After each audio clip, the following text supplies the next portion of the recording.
Well, I definitely learned a lot.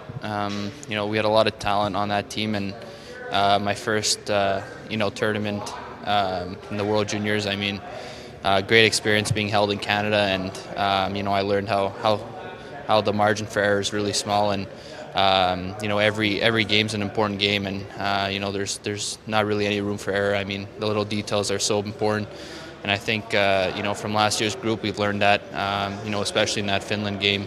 One bounce, and they tied that game up 1-1, and then they scored in overtime. But it was a good experience all around. I learned a lot from a lot of good players, a lot of talented players, a good group of coaching staff, and I kind of hope for a better result this year when the World Juniors come around. Joe came here last year and got to know the surroundings, had a good summer with us, got invited back to the selection camp, earned a spot on the team, and again, one of those guys that we'll be leaning on as we move through the process with his experience and leadership.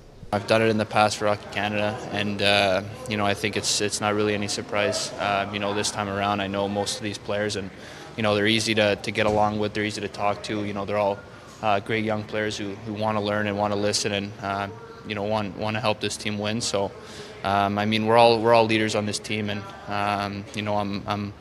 I'm just like the other ones, trying to lead, for example, on and off the ice. For us, guys come here, they have to embrace their roles that they're given. Their ice time obviously might not be where they are at junior.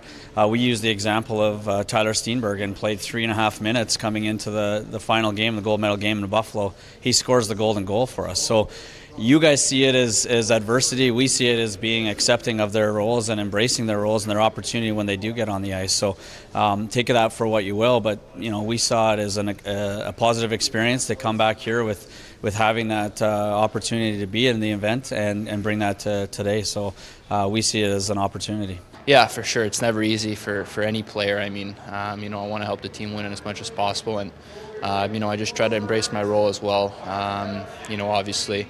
The coaching staff felt the need to put some other players on the ice, and it's his decision. But my goal was just every time I stepped on the ice was to give it my best, and I can't really control that part. But my work ethic and my attitude around the rink, that's something I can control, and for sure I wanted to help the team win as much as possible.